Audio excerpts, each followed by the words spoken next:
I think the birds flew over right to where we were standing.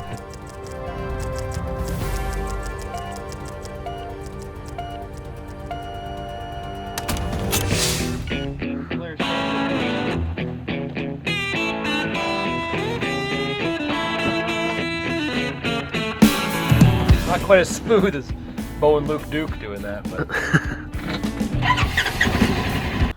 Got camp set. We were gonna cruise around and look and listen and call and see if we can strike some birds up.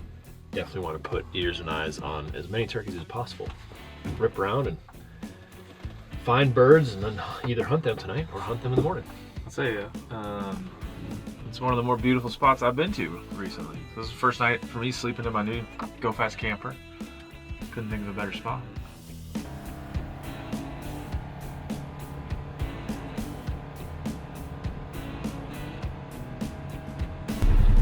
They live right by a road. They ought to know better. You gonna try to get them to gobble? A little hand up.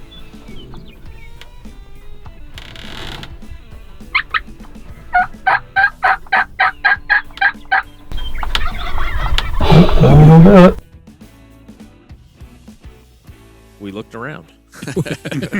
We checked on Onyx. We did the pre-scout. We found some things we liked, some things we didn't like, but we ultimately found ourselves to this very spot.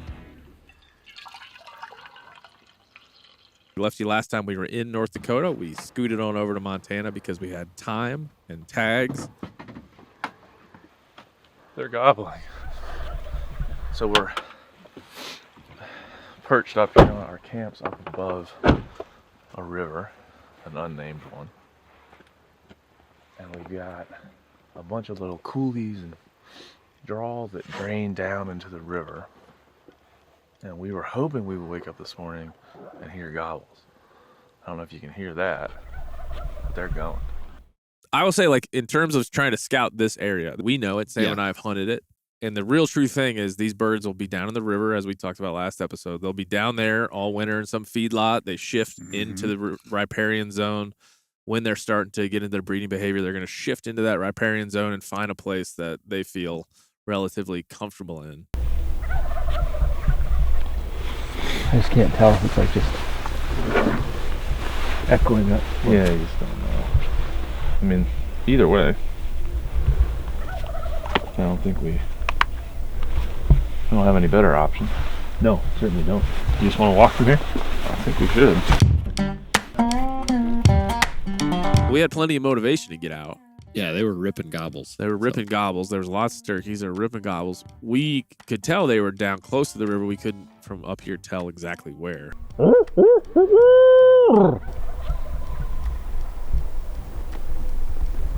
Definitely across. Yeah. We're within, 800 yards of the gobbles where we slept. The dynamic was as we figured it would be. We're away from that river system. We can see the tops of the cottonwoods. So we're kind of betting on that these turkeys want to be up in this country. We know that they do from past experience, but you don't know when. Yeah. So we get hiking down there. This country is I don't want to say it's odd, but I mean the terrain is rough. So we kind of traversed did a bunch of that up and down. Finally got up on the bluff above the river. We snuck up over. We looked down on the beach. There's a big group of strutters on the beach. And there was a flock of turkeys. Man, it'd be fun to shoot them on a beach. Yeah. Let's just kind of sit here and watch them. Yeah. 5-6 toms, bunch of hens, some jakes came out of the trees. But we were up there, and there were turkeys flying down as we were up there for quite a while, for probably half an hour, so sitting there. We're calling. These birds are hammering on the beach. And they're kind of walking up to the water, kind of shimmying and then going back to their... So we played that game for a little bit. It feels hopeless. I mean, getting a turkey to fly across one of the largest rivers in Montana feels daunting. After about a half an hour, these turkeys kind of just slinked into the trees. So very reasonably, we were like, one, we came back to camp and made burritos.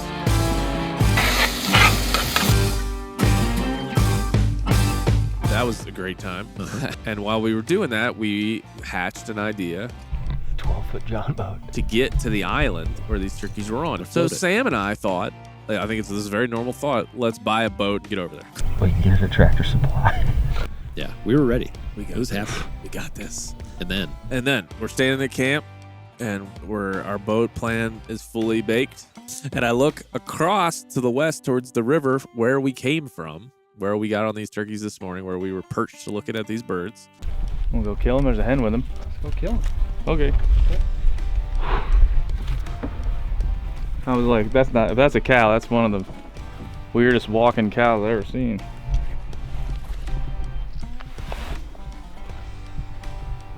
Alright. Well, that's pretty much right where we were this morning. I mean, we probably walked over that spot this morning. He had to have flown across. Well, we hiked over this morning and got up over the river, and some birds were on the beach. We called, they responded, they looked like they wanted to come over. Some coyotes got to yipping, they just kind of calmed it down and went back into the trees. We spent the rest of the day trying to figure out how to get across the river onto this island at which we can hunt, which is public. And we came back to camp to discuss that, and the birds, I think the birds flew over right to where we were standing. Basically. So they decided that was a good choice once we were gone. It would have been too epic to have them fly right to us and then shoot them. That would have not been proper turkey hunting. This is more challenging. And now they're just kind of on the cliff band that we were on this morning, which is, I think, close to where they roosted. So complicated. We just hope we don't go up there and they fly back across the river. Yeah, But there's turkeys. there are turkeys. If you can camp by where the turkeys are, To win. it's a certain skill. Or just blind luck, whatever you guys think. So we're like, well, we got to go get them. So we jumped their Polaris. We kind of had to drive past them to get on the ridge where we were, because we now knew from going over there in the morning that dropping down in the bottom, messing around is not going to work. Yeah. We don't like to give turkeys the high ground ever. Yeah, if you've listened to this podcast at all, you know that we're always trying to get either on their level or above them. Yeah. Whenever we can. And luckily for us, even getting on their level here, there's a lot of little folds and ridges that are pretty high. So as long as they weren't on the tippy top, Yeah. you can get up there and get to them, and you just hope not to spook one or two of them. And so Yep. we drove past them, and we could see them, and they kind of just over the hill they went, and we're like, they're on, they're where we need them to be. We can get across this ridge and get after them. So we drove past them, parked the buggy, and just kind of slowly worked our way. to On the way where- to, Yeah. while we were driving, we did a little rock, paper, scissors. Oh yeah. Rock, paper, scissors. I know Ben's on the gun, but I'm bringing one. So we get across this ridge, we get to the face that they're on, and I just said to Sam at some point, I think, like, spook them or shoot them. Like, we're just gonna go. Yep. And if they see us and they fly back over, it's like, Then we'll I'm go get a not- boat. I think we both wanted to buy a boat. Right. And we have planned both. and we were very upset that this was ruining our boat plan. We got up there, Sam starts calling, we get no response.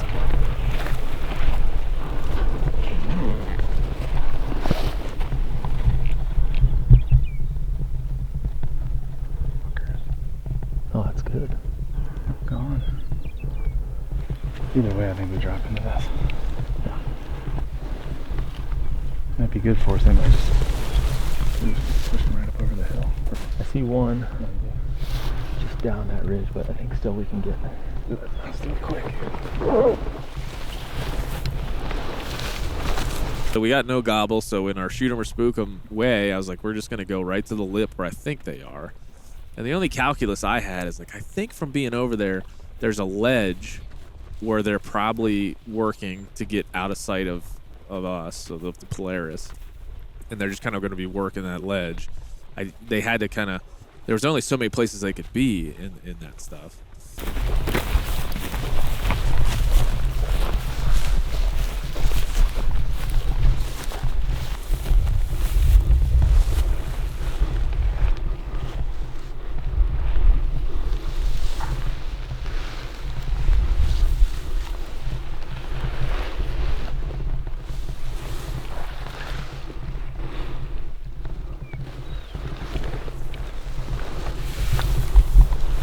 I think they're about 65.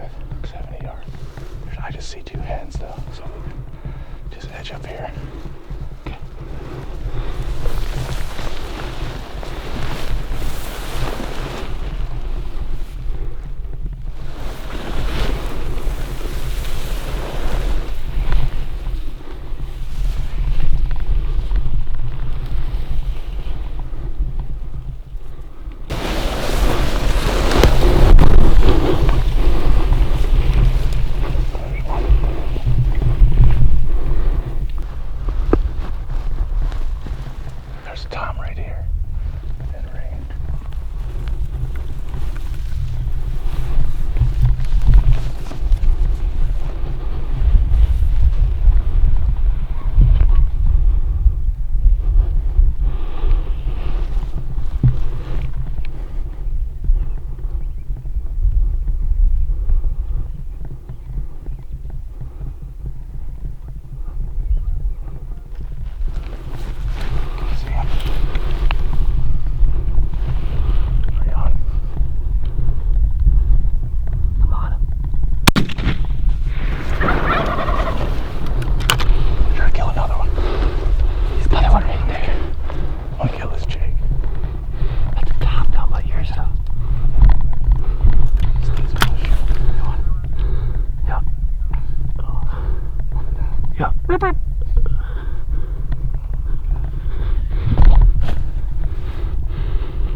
Oh, there they all go. There they go.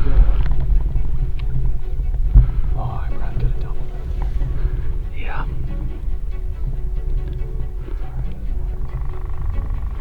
That dude just dumped the 410.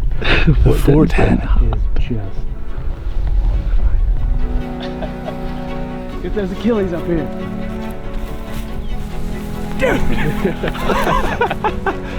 They all flew. He's still flopping right there, dude. Oh, man.